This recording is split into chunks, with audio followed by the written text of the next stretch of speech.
Hello friends, myself Mayur Suryawanshi. I have cleared civil services examination this time and I have secured 373 rank. This was my 4th attempt. So I wanted to share with you the experiences that I had throughout this journey.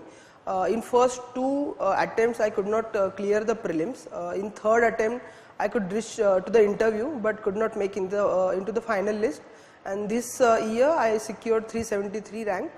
So I wanted to share the mistakes that I made throughout my journey. First of all, I wanted to share with you the mistakes that I made during my first 2 attempts. Especially I wanted to talk about my first prelims. At that time I studied a lot, but the main issue was that I did a lot of hard work, but there was a lacking in the smart work. I wanted to say that in my first attempt I read a lot of books. For each and every topic I read at least 3 books. Means I wanted to I would like to share with you that for modern history I read more than 3 books, for economics I read 3 books, for environment also I read 2 books. But the main mistake that I realized after the prelims, that too much reading is not important, but what you are reading, it should be in a very proper manner and you should revise it. So revision is the key that I understood after my first prelims. And when I checked my paper after the prelims is over, so I realized that the people were saying the expected cutoff will be around 210 and I was around 170. So I realized that there is a 40 marks lag between my score and the expected score. So after that I changed my strategy. So my focus in the next attempt was to revise the things. So in next attempt I followed the strategy that whatever you are reading, ensure that you will be revise it at least thrice or 4 times. So in my second prelims I managed to read everything. I minimized my sources. But again in the second attempt I could not clear the prelims. The reason being I did not solve the question papers. I solved hardly 4 to 5 question papers. And one more mistake that I made was before going to prelims, already I have decided I will not solve more than 80 questions, and I did the same thing. In second prelims I solved only 80 questions, and the questions which I was sure that I can make this question correct, and when there was a 50% probability, I left those questions and I missed the prelim, missed the cutoff by 2 marks. So these mistakes that I made in the first 2 attempts. So in third attempt I realized that now my study is up to the mark, so I can clear the prelims. But what I wanted is the practice of question papers.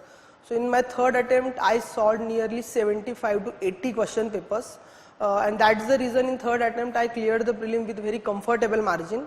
So I could write the mains very confidently. In my third attempt what I did was I solved the question paper of 3-4 institutes.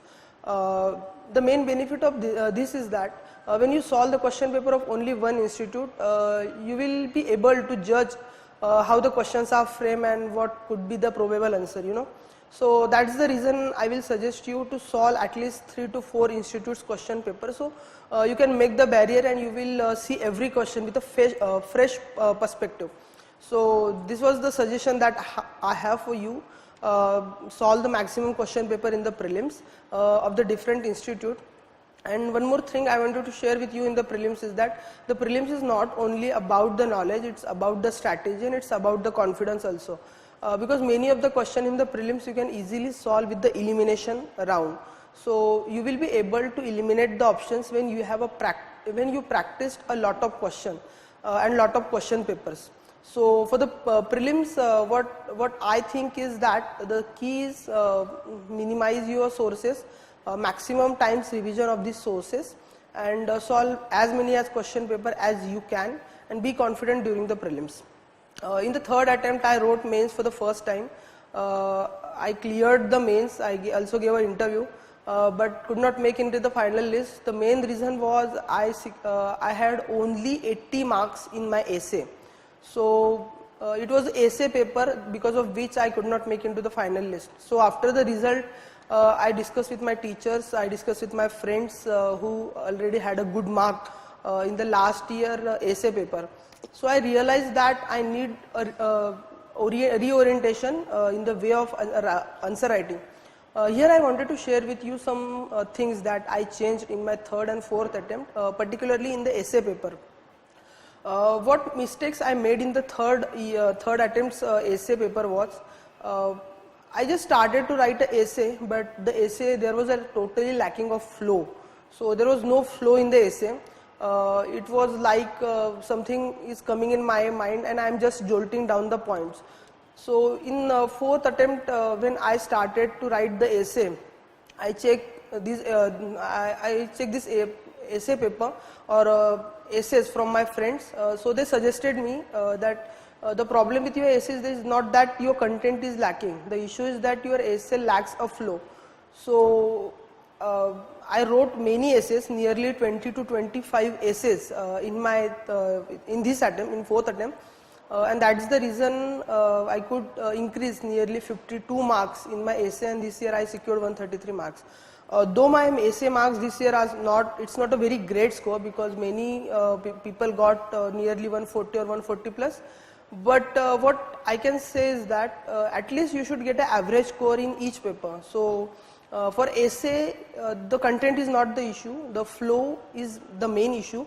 You should maintain the flow, and essay doesn't require a very influence on the language. What it requires that whatever you wanted to say, it should be delivered in a very simple manner to the examiner.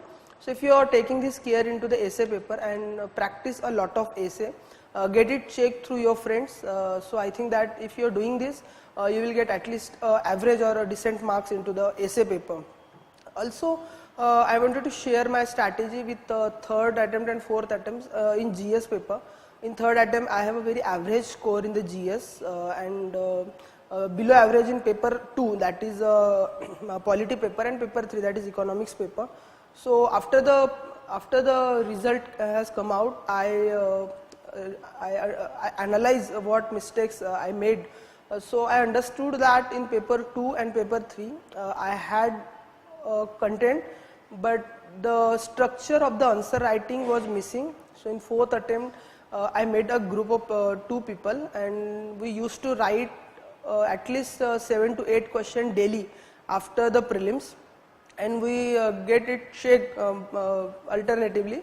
So I will check my friend's paper, my friend will check my paper, and we will give a suggestion on the paper. So what you need to improve in your GS answer writing. So it helped in 2 ways. It helped me in improving my structure of GS answer writing, as well as the content that I need to improve upon. Also for paper 2 and paper 3, I think we need to understand what the demand of this paper 2 as well as paper 3. The paper 2 is the main syllabus or the main questions in the paper 2 are of polity as well as governance. So this topics has its own demand. When there is a question on polity, you should have an introduction, body as well as conclusion of the answer. In the introduction itself, you should bring some constitutional angle. If there is a question on National Court of Appeal, this was the question this year in paper 2. So you should write in introduction itself what are the constitutional provisions for this.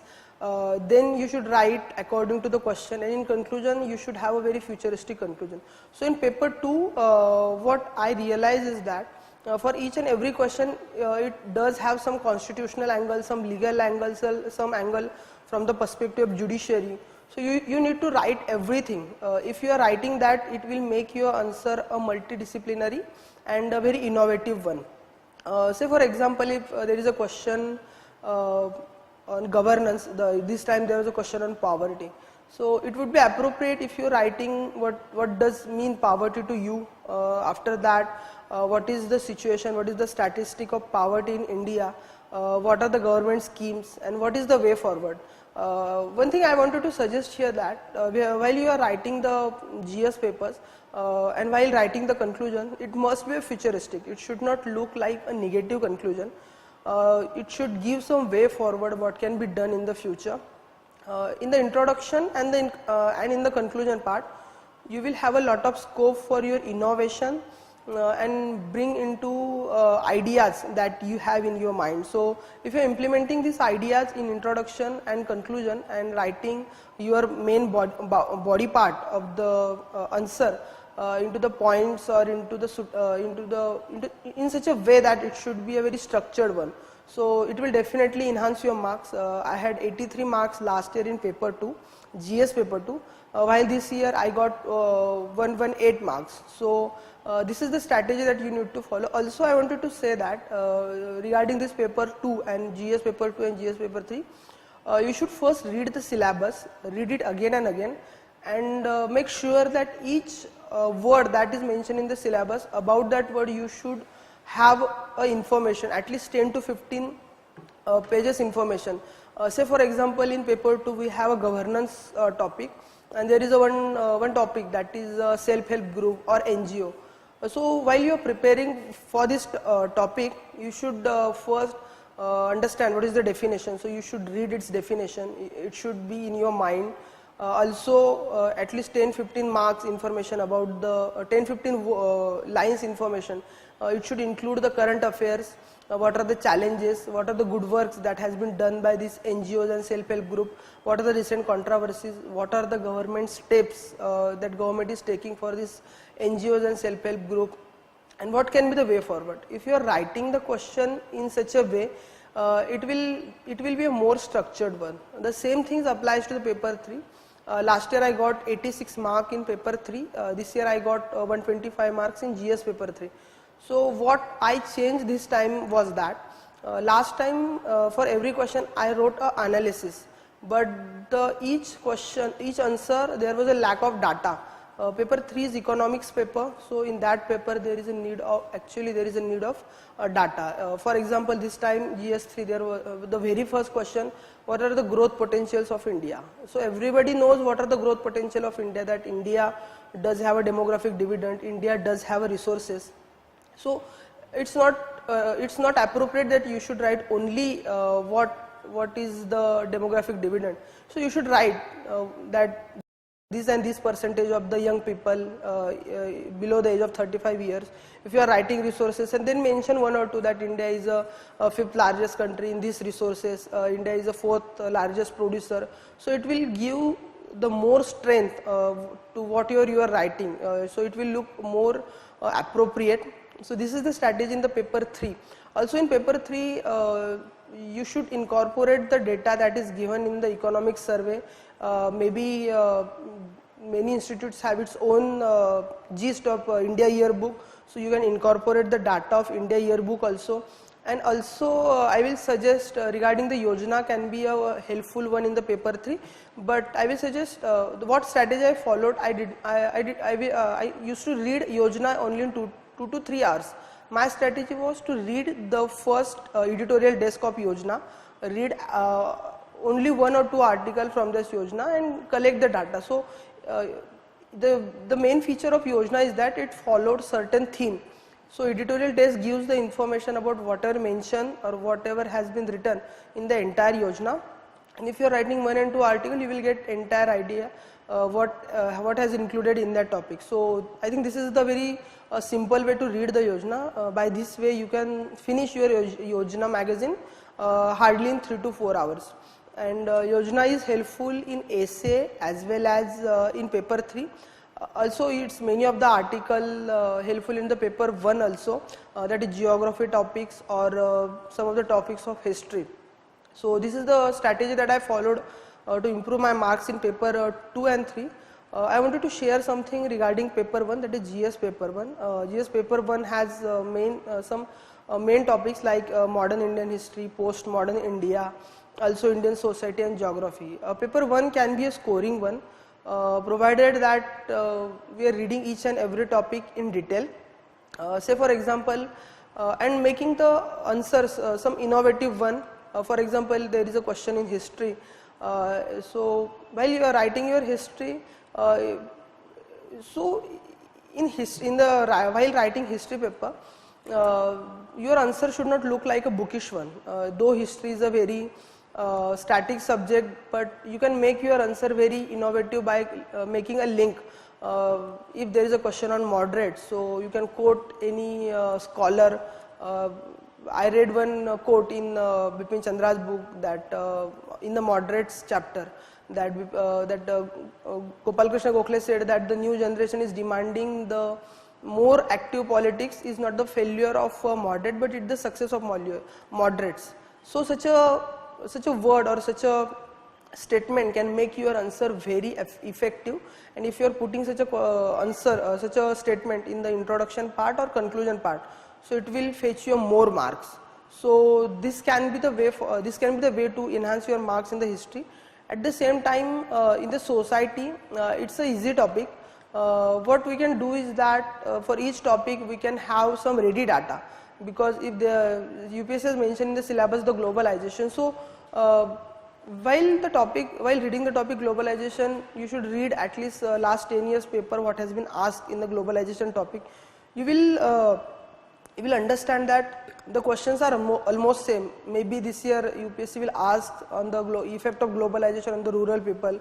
Maybe next year the question will be effect of globalization on the youth. Maybe the next year effect of globalization in the agriculture. So question will not be out of the box. Question will be within the framework. So what is needed is that you should have a earlier preparation, because in while writing the GS paper in the final exam, you have to write for 6 hours in a day, and the 3 hours times is not adequate to write those questions.